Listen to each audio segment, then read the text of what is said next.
Olá, boa noite. Eu que estava já com saudades de vocês, retomo aqui o nosso programa hoje. Vamos falar de um tema que a gente está ainda bem aquecido aqui entre os cidadãos, entre os eleitores aqui do nosso Brasil, porque hoje o Direito.com, o nosso programa transmitido pela UP TV, vai tratar do tema Eleições 2014. Para tratar desse tema, nós vamos receber aqui, já estão aqui conosco, os advogados William Lago e o Luiz Watanabe. Vocês que já acompanham os nossos programas, já tiveram o prazer de conhecê-los em outros debates, em outros temas, sempre assim, bem discursivo, eles sempre com ideias bem bacanas, trazendo inclusive experiências pessoais, experiências políticas que eles tiveram aqui durante o período da campanha presidencial aqui no nosso país. O programa está começando agora, 20 horas 6 minutos.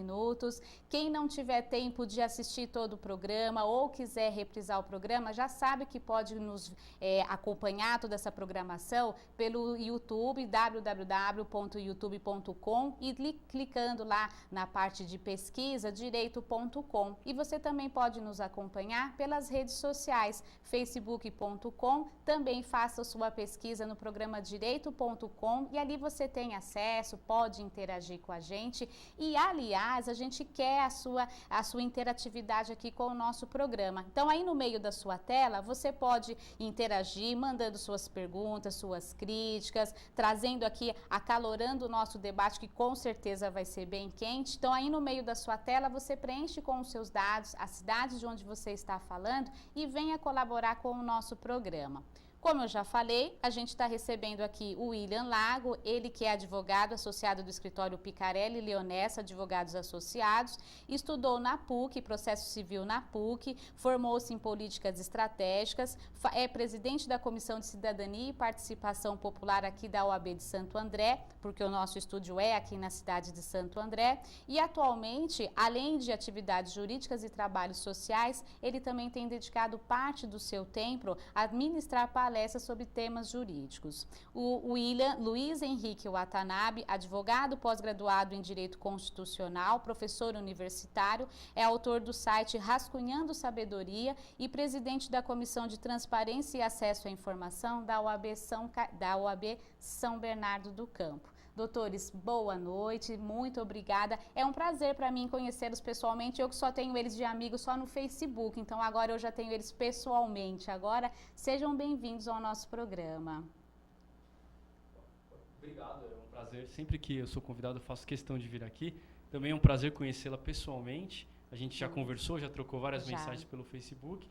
E eu gosto muito de vir aqui porque a gente sempre debate temas que são muito interessantes e faz parte também do trabalho que a gente se propõe a fazer na OAB, que é de conscientização, que é de divulgar temas importantes para que a sociedade ela sempre aprenda a discutir, debater política, que é fundamental para que a gente possa participar de um país melhor. Então, eu agradeço a oportunidade de estar aqui novamente. Pois não, muito obrigada. E eu também agradeço, doutora Maura, toda a equipe, a Fabiana, o pessoal aqui da produção, o doutor William também, a você, telespectador que está nos vendo, minha família, meus amigos, a Julinha, minha sobrinha. Enfim, espero que a gente possa tentar transmitir para as pessoas um pouco daquilo que elas não sabem, né, pelos outros meios de comunicação. Acho que a gente tem um pouquinho para colaborar aí. Muito bem. Durante aqui, né, esse ano já aconteceu de tudo aqui no Brasil. Nós já tivemos Copa, tivemos manifestações. Recentemente a gente passou por todo esse processo democrático das eleições e nunca na história do Brasil teve uma eleição tão acirrada como nós tivemos em relação ao cargo de presidente do Brasil. A margem de diferença em número de votos, né, entre o candidato eleito e o segundo colocado foi de algo em torno de 3 milhões de votos. A nossa presidente Dilma, que acabou sendo reeleita, ela ganhou num percentual de votos de 51,6% aproximadamente. O Aécio ficou com 48% e mais alguns percentuais. E eu, particularmente, acompanhei muito essa questão da política, das eleições nas redes sociais. E eu ouvi muitas críticas no sentido de que o gigante acordou e adormeceu, o gigante acordou, tomou Rivotril e acabou adormecendo de novo. E até mesmo a seguinte questão que eu também assim, acompanhei bastante pelas redes sociais, e aí eu gostaria da opinião dos doutores. No seguinte sentido, foram tantas tantas manifestações, principalmente do ano passado, não é? E onde que ficou todo aquele barulho que os brasileiros fizeram, né, assim, manifestações bonitas, outras mais violentas, outras que trouxeram, né, até mesmo estragos ao patrimônio público, para um resultado que surpreendeu para todo mundo. E aí eu gostaria então da opinião dos doutores em relação a isso. Bom, eu tenho bastante coisa para falar, viu, doutora? Viu, gente? Tenho bastante coisa para dizer. Mas eu gostaria que você falasse, William, o que você acha? Bom, eu acredito que a gente teve só o fato da eleição ter sido mais apertada, a gente já vê uma primeira grande diferença, que não foi um governo que já estava com a máquina na mão, que tinha mais possibilidade de ganhar a eleição, que já cantava a vitória antes do tempo. Então tinha tudo para ganhar uma eleição facilmente, e o fato de que a população se mostrou insatisfeita, ficou claro que teve um reflexo. Além disso, a população, ela tendo debatido muito mais política, foi uma coisa que até eu ouvi o Watanabe comentar, e é uma coisa que eu concordo, participou muito mais do processo eleitoral do que em outras situações. Então ficou muito claro que dessa vez a população se interessou muito mais por discutir as questões importantes do país na eleição e de participar mais. Então nisso foi outro ponto positivo. Eu vejo uma terceira vantagem também, é que as pessoas, elas depois que elas, por mais que se revoltaram com o resultado posterior, a gente não vê falando em golpe de Estado ou coisas assim, romper com o regime democrático, que é uma coisa... A gente até viu algumas manifestações na mídia sobre esse aspecto, mas a gente vê que não é uma coisa que a população quer. A população quer realmente a democracia. Então eu vejo 3 pontos que foram realmente positivos, embora o resultado da eleição, para muitos, não foi aquilo que a gente esperava. É exatamente isso. Por isso que eu não concordo com o fato de o Gigante ter tomado Rivotril, ter voltado a dormir. O Gigante levantou, sim senhor. O Gigante acordou. Porque uma mudança, ela não se dá em apenas uma eleição. O processo ele é longo, são várias eleições. É claro que a gente que participa de maneira mais ativa, a gente quer ver resultado. Mas o fato de as pessoas terem discutido, sabe, os diversos setores da sociedade, jovens que se ausentavam do processo, gente que via a política como algo dos políticos. Eu pago o imposto, quero ver resultado. Eles que administrem lá. Então, muitas dessas pessoas passaram a fazer parte do debate. Então, o Gigante acordou. O Gigante acordou, a semente germinou nos corações e mentes de muitas pessoas, e isso é muito vantajoso para todos nós. A gente vê, inclusive, né, um terceiro turno aí surgindo, as pessoas aí tentando impeachment, as manifestações, mas tudo isso eu acho válido. Eu acho válido, não sei até que ponto vai ser útil, vai ter resultado, porém, pode ser que tenha e faz parte também desse processo de amadurecimento da nossa sociedade. O Gigante levantou. Então tá ótimo. Então, já que o senhor falou no segundo turno, a produção levantou a seguinte informação para nós. Recém-eleitos, a presidente da República, Dilma Rousseff, do PT, e o governador de São Paulo, Geraldo Alckmin, que é do PSDB, foram alvo de 2 protestos em São Paulo. Contra Dilma, um grupo pretende se reunir no Vão Livre do Master para iniciar uma campanha pelo seu impeachment. Mais tarde, Alckmin será confrontado pela falta de água no estado, no Largo da Batata, na zona oeste da capital paulista. A segunda medida anunciada pelo governo são conversas que serão mantidas com o governo do Acre, principal porta de entrada dos haitianos, para regularizar a situação dos imigrantes e garantir a eles serviços públicos como educação e emprego. E eu me lembro que os doutores já estiveram aqui tratando dessa questão dos haitianos, nosso Brasil, como que fica, né, assim, oferecer melhorias para quem está vindo, né, de fora do país, e a gente aqui às vezes fica meio que de escanteio com essa questão. Mas como que vocês enxergam essa questão desse terceiro turno que está sendo levantado? Porque ainda que o programa aqui seja o tema de eleições presidenciais, mas a vitória do Alckmin em um número muito expressivo, não é? Assim como o PSDB, ele também ganhou em vários outros estados para governo, e assim como também várias surpresas a gente teve ao longo da campanha, né? De políticos que realmente assim surpreenderam demais os resultados nas urnas, né? Outro exemplo é o Pezão, no Rio de Janeiro, que também começou com 4% das intenções de voto e acabou ficando com mais de 56%. Então, por que vocês acreditam que existe agora esse movimento do impeachment do terceiro turno? O que aconteceu? Bem, eu gostaria de falar sobre isso, porque é um assunto muito sério. eu acho que a análise política ela é válida, o debate político é muito importante, que as pessoas defendam as suas posições. Porém, antes de a gente ter o debate político, a gente deveria ter um debate ético. E no caso da atual presidente do partido dela, não resiste a esse debate. Por quê? Porque teve o mensalão. As pessoas foram julgadas, está transitado em julgado, preso pelo STF, está preso. Teve o Petrolão. As pessoas estão presas pela Polícia Federal. Isso é fato. Isso não é uma acusação. Acusação do PSDB ter feito tal coisa, acusação... Eu também tenho muitas outras acusações, das quais eu posso, inclusive, denunciar aqui agora ao vivo, em relação ao governo aqui de São Bernardo. Então, o governo do PT da Dilma, ele não resiste a essa análise. Teve o mensalão. Então, eu acho que esse sentimento da população não é um sentimento político pró-PSDB ou pró-PT, e sim anti-corrupção, que foi o que mobilizou as pessoas a irem para as ruas no ano passado, as manifestações públicas do Brasil inteiro. Muitas das pessoas que estão me vendo sabem disso. Você não apoiou o Aécio por paixão ao Aécio. Você apoiou o Aécio porque você queria mudança no país. Então, eu já começo por aí. Nós não conseguimos discutir política se a gente não conseguir ultrapassar o valor ético e moral da história.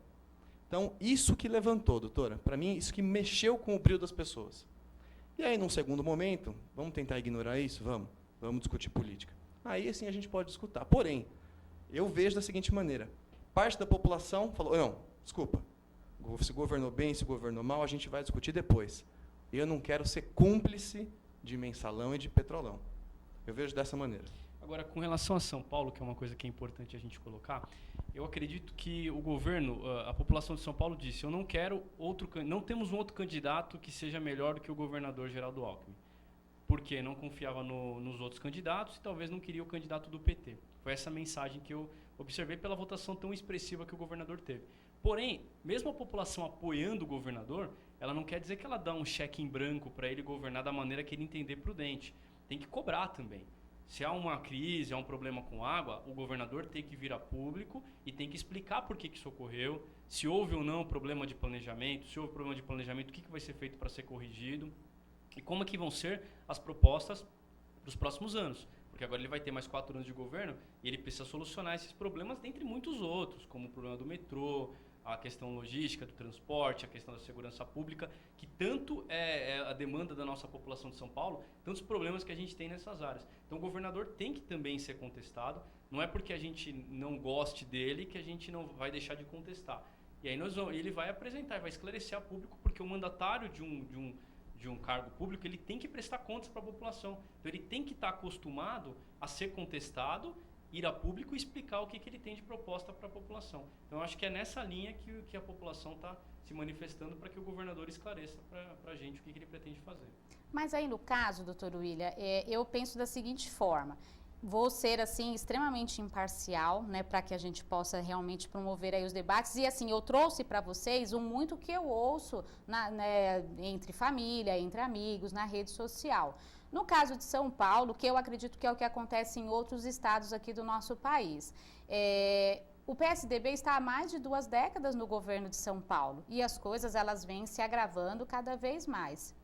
Entendo que a questão da ética, infelizmente, a gente não tem política na escola, a gente não é treinado para estar, não é treinado assim, a gente não tem essa matéria desde o primeiro ano do ensino fundamental, então assim, a gente não está acostumado a debates, a buscar soluções, a cobrar. Eu tenho certeza que muitos dos nossos teleinternautas, eles já não devem nem se lembrar mais, com certeza eles já não se lembram mais qual foi o deputado, o vereador, o senador das eleições passadas. Talvez alguns nem se lembrem mais quem votou a questão de menos de um mês. Mas e aí, assim, o que a gente explica para o nosso teleinternauta, ou que tipo de debate que a gente promove quando você vê que um partido está ali no seu poder há mais de 20 anos e os problemas eles só vêm se agravando? Na verdade, assim, administrar um estado como o estado de São Paulo é muito complexo. Você vê, por exemplo, a gente estava falando do caso dos haitianos agora há pouco. A grande maioria, eles entraram pelo Brasil por uma autorização do governo federal E eles escolheram vir para quais estados brasileiros? Eles não quiseram ficar no Acre, eles vêm para São Paulo, eles vêm para o Rio de Janeiro, para os estados mais ricos do Brasil. E administrar essa grande quantidade de problemas que o Estado tem, além de ser uma grande potência, ele tem os seus grandes problemas. Não é fácil, mas eu acredito que se a população ela começa a participar mais da vida política, infelizmente a gente não tem isso na nossa grade escolar, a gente não tem isso nem na nossa própria cultura, como outros povos aí a gente vê que tem muito mais do que a gente. Mas o caminho é esse, é a população acompanhar cada vez mais, porque o político ele vai atender as demandas que são cobradas pela população. O pessoal fala assim, pô, como que um país como o Brasil tem tão pouco saneamento básico? Tem tão pouco porque não é visto o saneamento básico e porque a população não entende a importância que tem o saneamento básico. A mesma coisa acontece com a educação. Então a gente precisa trazer esses temas, precisamos cobrar, precisamos acompanhar assim, saber quem a gente votou, é muito importante saber quem a gente votou. E a partir da participação da população e da cobrança da população, a classe política ela vai responder. Ela vai direcionar os recursos para atender aquilo que mais é cobrado pela população. E aí eu acredito que nós teremos a solução de alguns problemas que são mais emergenciais. Mas é muito difícil administrar, tem que escolher o caminho, porque o cobertor é curto, né? Como o Watanabe já falou em outras situações. O cobertor é curto e a gente tem que se cobrir. Então, às vezes, não dá para você cobrir o corpo e o pé fica de fora. Vai cobrir o pé, fica uma parte do corpo de fora. Então, é um cobertor curto que a gente tem que aprender a manusear. E o nome disso é listar prioridades, né? Então, eu vejo de maneira muito pequena, eu vejo como um mero oportunismo da parte da oposição trazer esse tema da maneira que está sendo trazido. É claro que a coisa mais importante é a água. Poxa vida, estou sofrendo assim como todos nós. Agora, é uma questão de listar prioridade. Nós estamos na pior seca da história do estado de São Paulo. Quem tem responsabilidade nisso? O governador? Com certeza. Tem que listar prioridades. Agora, como que ele vai listar uma prioridade? Vai tirar dinheiro de um lugar, tirar dinheiro do outro para fazer uma renovação de toda uma instalação, sendo que não tem essa previsão. Outra coisa, a gente fala da falta de água. Isso daqui a pouco vai gerar problema elétrico também, porque as usinas vão ficar sem água. Quem é que cuida das usinas? O governo federal. Então, a Agência Nacional de Água também não previu isso. Então, está existindo um oportunismo muito grande, batendo muito forte em cima de um tema, para tirar de foco uma coisa que já está consolidada, transitou em julgado, está preso o Zé Dirceu, está preso o Genuíno. Eles sequer foram expulsos do partido, continuam mandando no PT presos. Eu não sou cúmplice disso. Então, esse é o debate que a gente tem que dizer. A população precisa saber disso. Ah, não, é porque a mídia, ela tenta colocar de maneira... dar oportunidade igual para as partes, para não parecer parcial. Mas isso é um fato. O direito que a gente colocou nas escolas, viu, doutora? Nós temos um projeto de lei de autoria do deputado Orlando Morando, da qual eu tive a felicidade de colaborar, que é você colocar o direito constitucional no ensino médio, em toda a rede pública do Estado de São Paulo. Então, se isso der certo, e vai dar certo, os nossos jovens vão ter acesso ao direito constitucional, que, como a senhora sabe, ensina o que faz o deputado, o que faz o vereador, o que faz o prefeito, coisa que a gente não sabe. Então, a gente tem essa esperança, mas eu falo eu sempre sou assim, viu, doutora? Quando o assunto é esse, William, você sabe, tenho que dizer, não vou ficar quieto. O senhor Zé Dirceu, o senhor Zé Genuíno e companhia estão presos e não saíram do partido da qual eles chefiam. Muito bem. E aí eu vou provocar um outro debate entre vocês. Segundo pesquisa, segundo matérias que eu fiz leitura, o governo da Dilma, no caso, essas eleições, aonde ela foi vitoriosa? Nas regiões Norte e Nordeste, entre a população que é assistida por programas assistenciais e entre a população de baixa renda. Até 2 salários mínimos, a Dilma ganhou. Entre 2 salários e 5 salários mínimos, na verdade, houve um empate entre os 2 candidatos, entre a Dilma e entre o Aécio. E acima de 5 salários mínimos, o eleitor com uma renda acima de 5 salários mínimos, quem ganhou, então, no caso, foi o Aécio. E aí, qual que é o questionamento? Aonde que nós que eu digo, os eleitores que ficaram lá entre os 48% do Aécio e que ficaram ali entre os votos brancos, nulos e aqueles que não quiseram votar, Como que a gente faz para que essa população, porque de certa forma, até nesse ponto eu acompanhei, o Aécio ele até tinha uma proposta boa, não continuar mantendo essas pessoas, mas sim fazer uma escala conforme a necessidade e ir aprimorando para que essas famílias, elas deixem de ser tão assistidas, para que elas realmente elas caminhem com as próprias pernas. Aonde que a oposição, ela entra nesses programas assistenciais? Bem, é importante a gente então começar por algo recente. Está na mídia, né? Um projeto do Aécio Neves, tornando os programas sociais como o Bolsa Família algo como permanente do governo. Independente do partido que vai governar, esses programas serão permanentes. Então, já começa por aí. É uma proposta do Aécio Neves, da qual a Dilma e a bancada de sustentação dela estão barrando. Por quê? Para que, no meu ponto de vista, gostaria que tivesse um contraponto, para que eles possam ter esse controle, serem donos disso. O que aconteceu? Isso eu vivenciei. Conversei com muitas pessoas, né, senti o cheiro delas, como até falei há pouco. As pessoas que recebem o Bolsa Família receberam ligação, participaram de reuniões promovidas por pessoas que trabalham nas prefeituras governadas pelo PT, e nessas reuniões era dito que se o Aécio ganhasse, eles iriam deixar de receber o Bolsa Família. Era dito que se o Aécio ganhasse, eles iriam deixar de receber o apartamento do projeto Minha Casa Minha Vida. Era dito que se o Aécio ganhasse, o 13º salário iria ser extinto. E era dito também, doutora, que se o Aécio Neves se tornasse presidente, as universidades federais iriam fechar.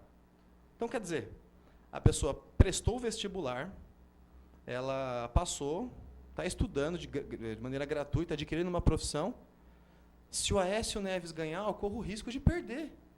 Se o Aécio Neves ganhar, eu corro o risco de não ter um apartamento para minha família. Se o Aécio Neves ganhar, eu corro o risco de deixar de ter a Bolsa Família que me ajuda no sustento da minha casa. Só de correr esse risco. Você está preocupado com quem vai a outro candidato do outro lado?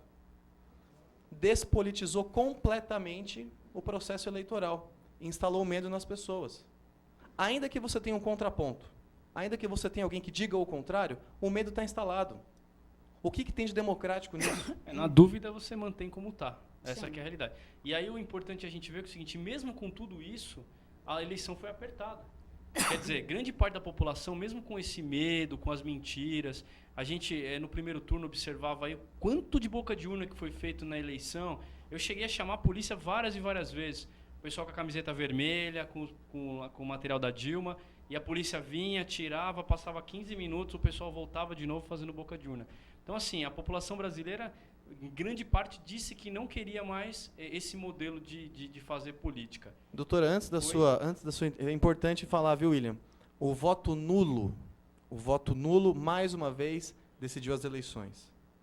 Foi você que votou nulo, que elegeu a Dilma. Você não protestou contra ninguém está preocupado com o que você fez. Você não se ausentou da responsabilidade, vai continuar pagando os impostos. Você está inserido nesse sistema, né, nesse sistema econômico, do qual você paga impostos, enfim. E você ajudou a eleger a Dilma.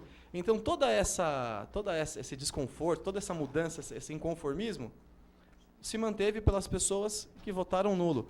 Resultado daquela nossa falta de cultura política. As pessoas acham que votando nulo estão protestando. Então, foi essa somatória de despolitização do debate eleitoral, somado com a ignorância pró-voto nulo. Isso que fez com que a Dilma permanecesse no poder e não as políticas públicas, nem o debate político dela. Muito bem. Aí, então, eu vou entrar num outro dado que a produção apurou para a gente. O governo de Dilma sofre derrota na primeira sessão pós-eleições. Os deputados aprovaram um projeto de decreto legislativo apresentado pelo líder da bancada do DEM na Câmara, Mendonça Filho, de Pernambuco, que susta a criação do Sistema Nacional de Participação Social, projeto enviado do Planalto por meio de um decreto da presidência. E aí, eu questiono os doutores no seguinte,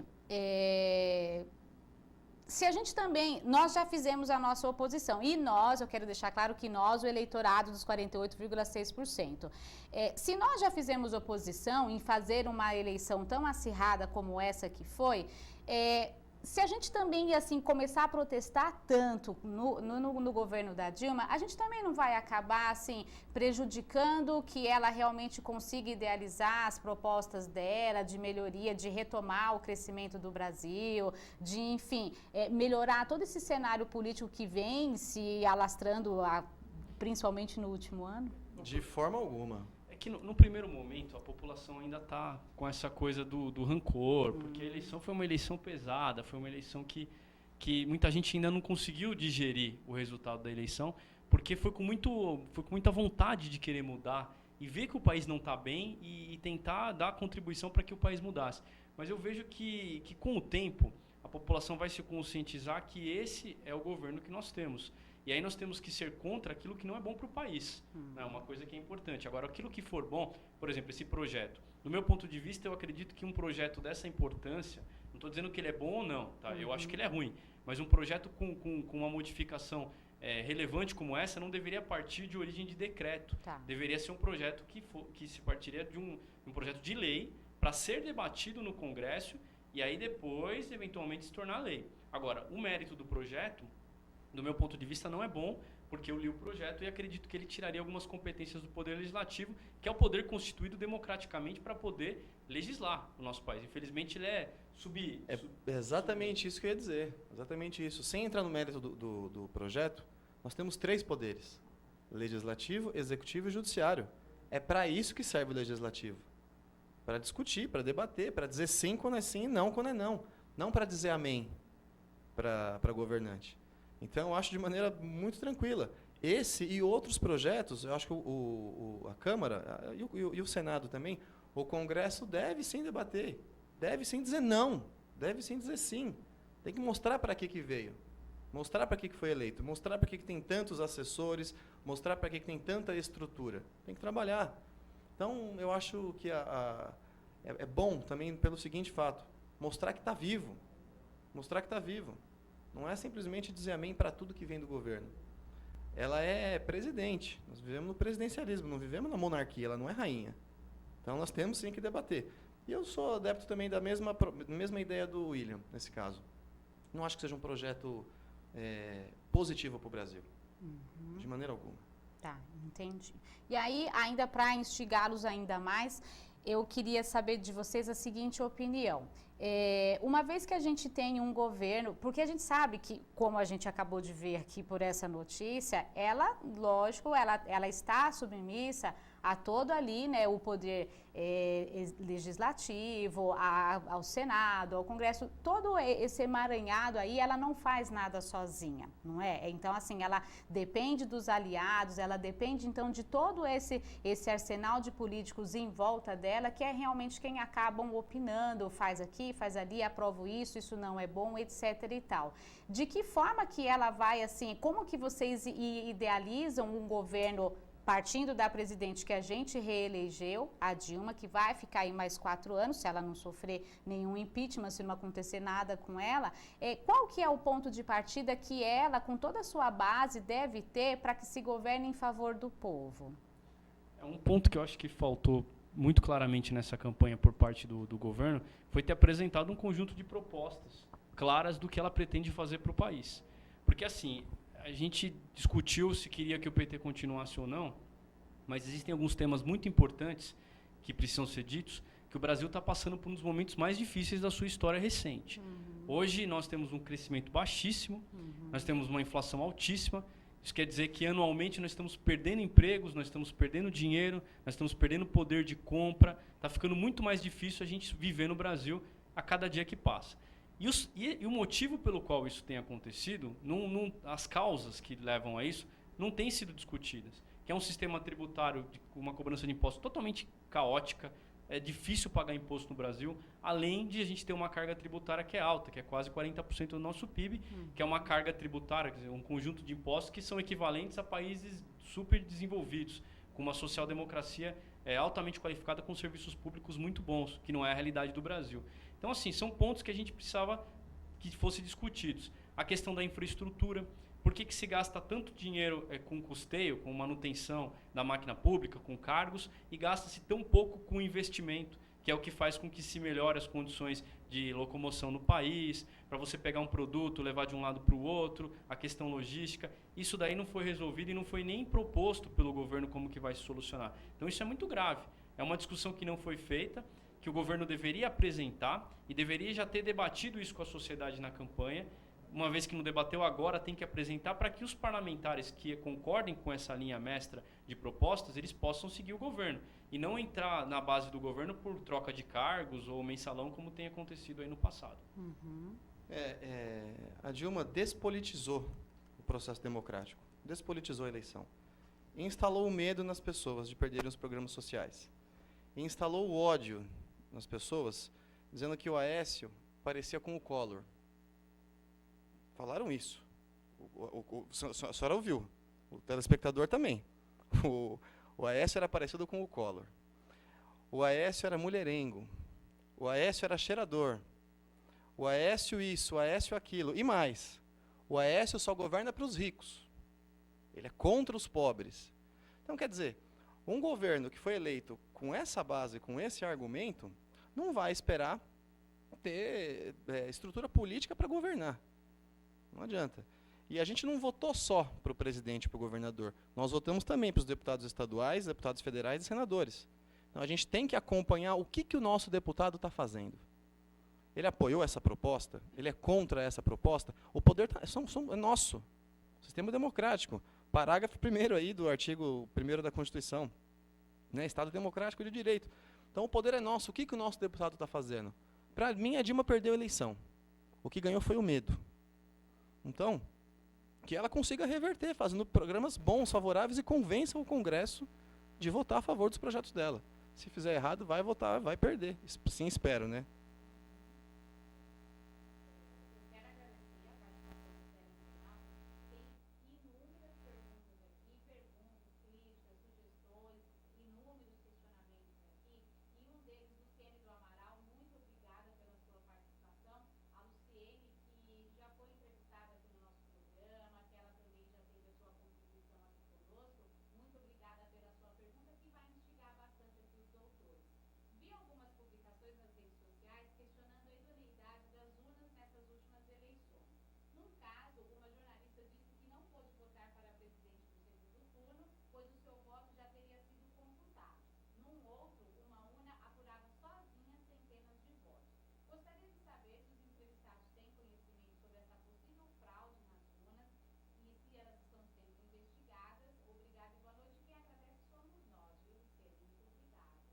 Bom, eu quero dizer da minha experiência pessoal.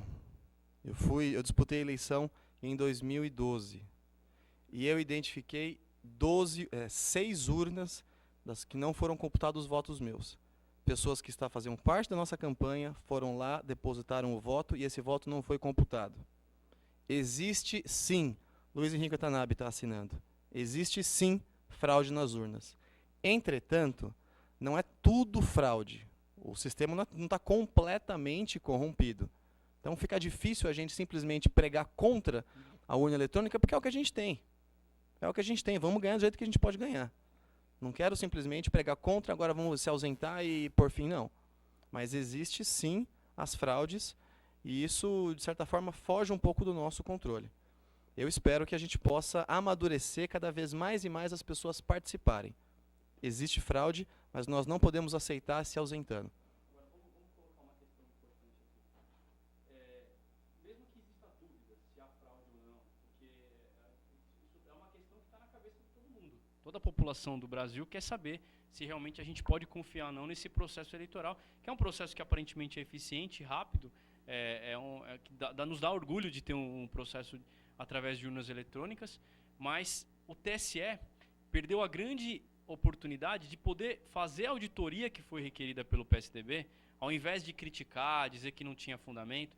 Havia fundamento sim, porque quando se levanta todas essas questões de vários lugares do Brasil, várias notícias com relação à questão de suspeitas de fraude, no mínimo que o TSE deveria ter feito é se credenciado e ter demonstrado para o país que realmente aquele processo foi lícito, foi válido e teria nos convencido de que o assunto estaria encerrado. Mas ao contrário disso, o que o TSE faz? Ele arquiva o processo e fica essa dúvida. Será que ele não arquivou o processo porque tem interesses políticos para arquivar esse processo? Então, quer dizer, só piorou a situação, só aumenta a dúvida, que muitas pessoas que tinham dúvida agora têm certeza. Então, eu acredito que, se é válido, o TSE perdeu a grande oportunidade de poder demonstrar e convencer o país de que o processo foi válido. E as pessoas criticam, falando que é um terceiro turno, é uma tentativa de ganhar no tapetão, e não é nada disso. Basta se fazer uma auditoria e diz, olha, está tudo certo, acabou, o assunto estaria encerrado. Perdeu-se essa grande oportunidade de se validar essa eleição com chave de ouro. E, na verdade, foram vários problemas, várias ocorrências dessa natureza, né, de eleitores que chegaram na sua sessão para votar e o seu voto já estava computado e aí ninguém sabia explicar o que tinha acontecido. A gente tem aqui uma reflexão muito bacana do Sérgio Rodrigo, aqui da cidade de Diadema. Muito obrigada, Sérgio, pelas suas considerações, que eu faço questão de ler na íntegra, que é um pouquinho extensa. Logo após as eleições, amargamos o pior dos resultados, que foi a divisão do nosso povo. Mais do que divisão, se antagonizaram. Uma rixa descabida entre Sul e Nordeste e uma tese de separatismo do território nacional.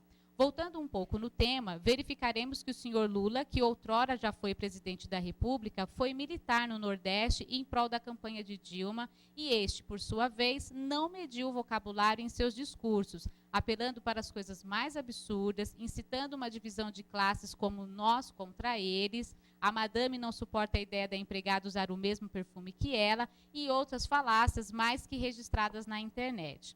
Segunda questão, ao julgar que o senhor Lula foi um presidente da República e que sua palavra tem influência, tais discursos não seriam impróprios a alguém na condição dele? Outros sim, tais discursos não seriam de cunho separatista ao incitar a divisão de classes para se aproveitar dela no voto? Até onde poderíamos dizer que tal conduta possui alguma guarida ética e estão em consonância com o modelo de política salutar? Sérgio Rodrigo, daqui de Diadema. O Sérgio, doutor Sérgio, aliás, a gente conhece, uma pessoa que tem o maior respeito por ele, amigo da gente, amigão. E é isso aí, Sérgio. Realmente, não é uma questão de PT contra a PSDB, aquele fogo cruzado e a população ficar no meio. Não é isso. Não importa mais que partido que você é. O que importa é a questão ética, moral. E no caso, o PT não está resistindo a essa análise ética. Olha as coisas que o ex-presidente faz. Eles incitam os professores das universidades federais, professor, aquela pessoa que a gente admira, que ensina, que dá nota para a gente passar de ano. Eu sou professor universitário. Eles incitam os professores a passar para os alunos que a universidade vai fechar se o Aécio ganhar. Insistem nesse tema de burguesia, de que o mais bonitinho, limpinho, cabelinho arrumado, gravata, é da burguesia. Sabe? E se por ser da burguesia, ele é contra os pobres. Olha lá, ó.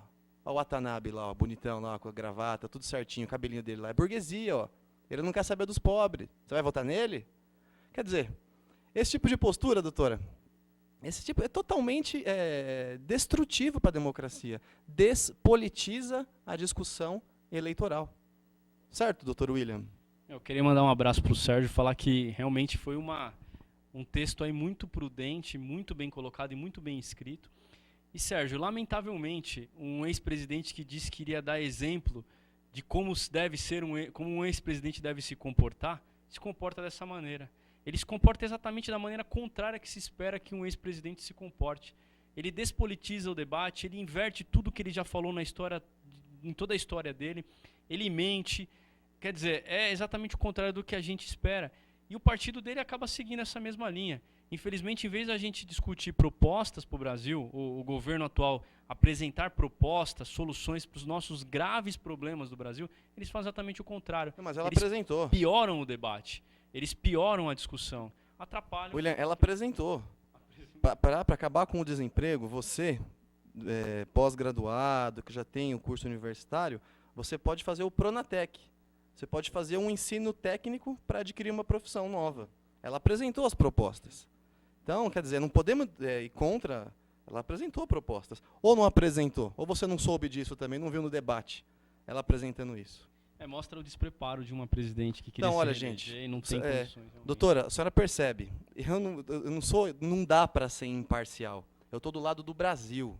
A minha cor é verde e amarela. Não sou tucano, não sou PV, PSDB, PT, PMDB, nada disso. Sou brasileiro. E não vou concordar com esse tipo de postura jamais. Que fique claro. Viu, doutora? Espero não estar pegando muito quente aqui no seu programa, viu, telespectador? Não, esse viu, programa telenautas? não é meu, esse programa é do Teleinternauta. Esse programa ele tem realmente essa característica de trazer conhecimento através da internet. A gente sabe que a UpTV, ela ultrapassa as fronteiras aqui da região do ABC, que é onde ficam aqui os nossos estúdios. Então, a intenção de fato é essa. Eu acho até que a gente deveria ter trago outras cores, né, assim, outras bandeiras para cá também, para acalorar ainda mais essa discussão, que é, na verdade, uma discussão educacional para realmente levar o teleinternauta, que é eleitor, a toda essa reflexão, que eu acho que, assim, o que vai sair daqui do programa quem foi o candidato que eu votei, porque eu vou cobrar dele. Só que isso a gente vai continuar daqui a pouquinho, porque agora eu tenho que ir para o intervalo comercial. Então, você permaneça aí, chame os seus outros colegas e continuem aqui enviando as suas reflexões, porque a gente tem aqui N reflexões, então continuem encaminhando aqui para a gente volta logo já, depois do intervalo.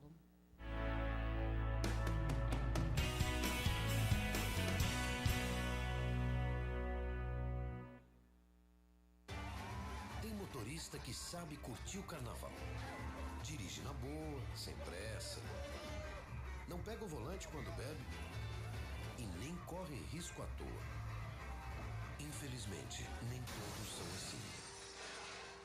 A irresponsabilidade de uns põe em risco a vida de todos. A nova lei seca está em vigor. Bebida e direção. Deixe essa mistura fora da folia. Ministério das Cidades. Governo Federal. Crack. Droga perigosa que pode causar dependência, tirando a liberdade de quem usa. Mas para enfrentá-lo, existe o programa Crack é Possível Vencer, que já capacitou profissionais de diversas áreas. Entre eles, educadores, para orientar sobre o risco das drogas. Os dependentes e suas famílias recebem cuidado integral nos centros de atendimento de saúde e assistência social e nas comunidades terapêuticas. Os usuários em situação de rua também são assistidos por equipes de assistência social e saúde. E para enfrentar o tráfico de drogas, o programa integra as ações de inteligência das polícias federal, rodoviária federal, estaduais e guardas municipais. As cidades também ficam mais seguras, com a rede de monitoramento e uma polícia mais próxima da comunidade. O programa Crack é Possível Vencer está em todos os estados, porque esse desafio é de todos. Informe-se, participe. Ministério da Justiça, Governo Federal. A Roberta sabe que o leite materno é muito importante e ela vive a emoção de amamentar todos os dias. Emoção que, por sinal, vem em dobro. O leite materno ajuda a criança a crescer forte e saudável. E para tornar esse momento mais especial, conte com um profissional de saúde para escutar você e ajudar a tornar a amamentação ainda mais tranquila. Conte com o SUS. Procure uma unidade básica de saúde.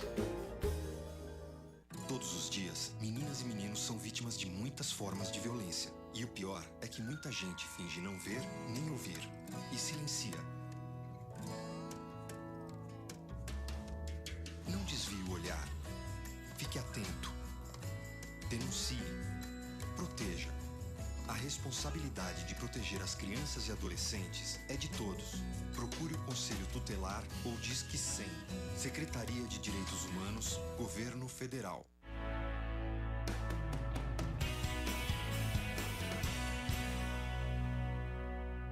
Estamos de volta com o nosso programa Direito.com, transmitido ao vivo aqui dos estúdios da UpTV em Santo André. A UpTV, que vocês já sabem, é a primeira TV web da região aqui do ABC. Continue interagindo com o nosso programa. No meio da sua tela, você pode mandar sua pergunta, sua reflexão, a experiência que você viveu durante essas eleições. Lá pela madrugada, amanhã de manhã, vocês já podem acessar o conteúdo desse programa no youtube.com. E vocês também podem curtir a nossa página no Facebook, www.facebook.com, e lá na barra de pesquisa digita direito.com. Eu quero aqui fazer um agradecimento aos patrocinadores do nosso programa, que, como vocês já conhecem, Bramante Processo Previdenciário, que é um escritório especializado em processos previdenciários aqui em Santo André, a UpVision Salão e Spa, é um salão mega badalado aqui em Santo André e que, ao contrário do que muitos pensam, não é só para as mulheres, é para os homens também. Novembro, mês azul, vamos cuidar da saúde, vamos cuidar também da aparência, né, para os homens, que isso é bem interessante, é importante. E a Fera Brasil, que é especializada em oferecer soluções e impressões de tecnologia para a sua empresa, com agilidade e comprometimento para todo o Brasil. O nosso programa aqui hoje tem o privilégio de receber mais uma vez para um debate bem acalorado o William Lago, Luiz Watanabe, eles que já participaram de outros temas também tão revolucionários, tão aqui discursivos como esse. A gente está aqui tratando de vários pontos das eleições presidenciais e até mesmo as do governo, né, dos deputados estadual, federal, senador. E a gente agora tem pouco tempo, porque o segundo bloco a gente se estendeu no primeiro bloco e agora a gente está com o segundo tempo aqui bem apertadinho. E eu quero pedir para os doutores para que façam o seguinte esclarecimento para os nossos teleinternautas. A Dilma ganhou, então é ela que vai aí governar pelos próximos 4 anos. E eu, particularmente, entendo que a responsabilidade por um bom governo não é única e exclusivamente da Dilma. Ela tem os seus assessores, ela tem uma base. E então, eu vou pedir para que o doutor William, o doutor Luiz Watanabe esclareçam para os nossos teleinternautas, para quem for rever o programa, quem é que, de fato, ali compõe, né, todo ali o governo do presidente, independente do partido, e de quem que a gente vai cobrar para que realmente todas as necessidades do nosso país que estão preconizadas na Constituição Federal, saúde, educação, para que tudo isso realmente faça parte de um governo positivo. Porque uma vez que a Dilma ganhou com 51,6% de votos, é porque esses 51,6 acreditaram, então, que realmente o que está bom ou que pode melhorar. De quem que a gente deve cobrar uma melhoria positiva e, assim, para que o país retome o seu crescimento e para que a gente não fique mais, assim, vendo tantas...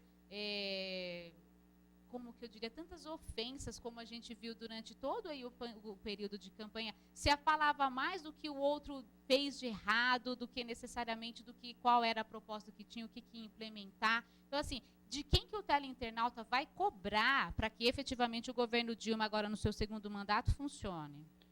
Bom, primeiramente, é uma coisa que é importantíssimo a gente esclarecer aqui para o telespectador, o telenauta, é que qual é a função do poder legislativo no Brasil. A função do poder legislativo é legislar e fiscalizar o trabalho do poder executivo. Então a gente tem que ter no deputado federal e no senador aquele que vai fiscalizar o trabalho do presidente e vai apresentar projetos de lei que vão solucionar os problemas que a gente tem no dia a dia. Então é através do nosso deputado e do nosso senador que nós vamos apresentar as nossas demandas, as nossas dificuldades, a nossa participação com aquilo que a gente concorda ou aquilo que a gente discorda do governo, e através dessa interlocução é que nós vamos ter a cobrança do governo vigente.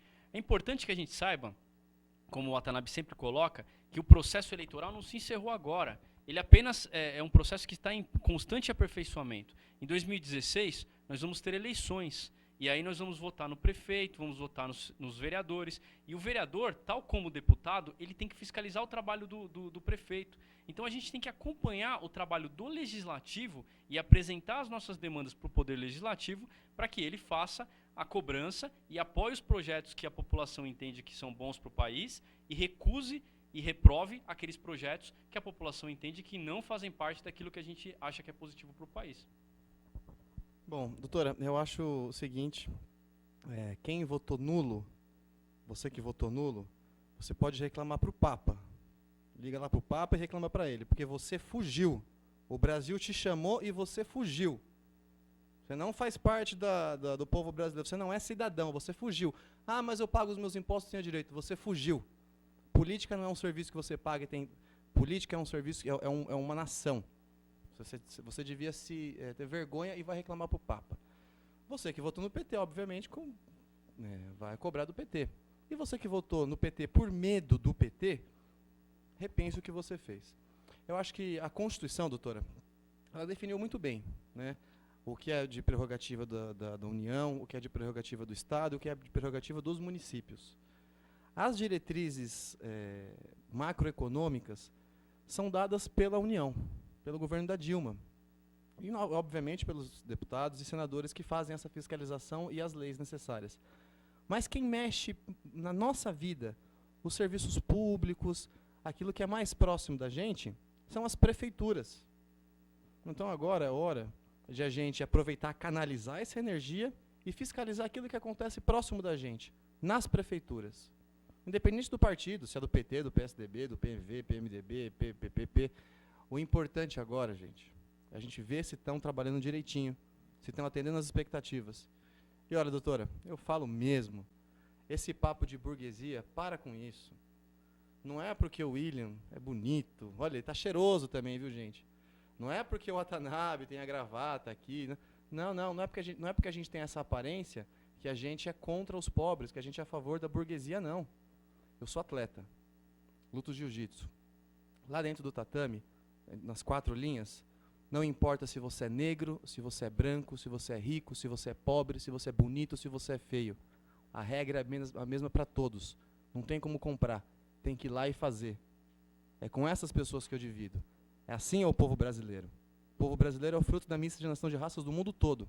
Nós não temos que cair nesse discursinho de divisão separatista. Temos que se unir e mudar o Brasil, porque o gigante levantou. Só começou, doutora. Muito bem, meninos. Me desculpe, né? Me autorizem a chamá-los de meninos novos, competentes. Só não quero que me chame de doutor, porque afasta das pessoas. Pode me chamar de menino. Tá bom, então. Então, aqui o programa Direito.com, a UpTV, agradece a presença aqui dos advogados William Lago, Luiz Henrique Watanabe, que, como das outras vezes, promoveu aqui um debate bastante empolgante e, por que não dizer, até mesmo reflexivo. Com certeza, os teleinternautas, eles vão dormir, né? Principalmente quem votou nulo com esses 2 puxões de orelha, vai vão reclamar dormir pro aqui. Papa.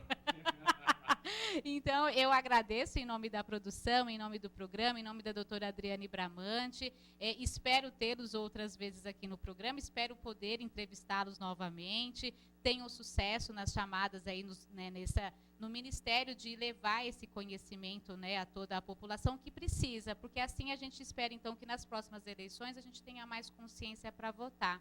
E muito obrigada a você pela sua participação, por ter interagido aqui conosco. E a frase desta noite: em tempos de embustes universais, dizer a verdade se torna um ato revolucionário. George Orwell. Uma boa noite a todos e a gente se vê no próximo programa.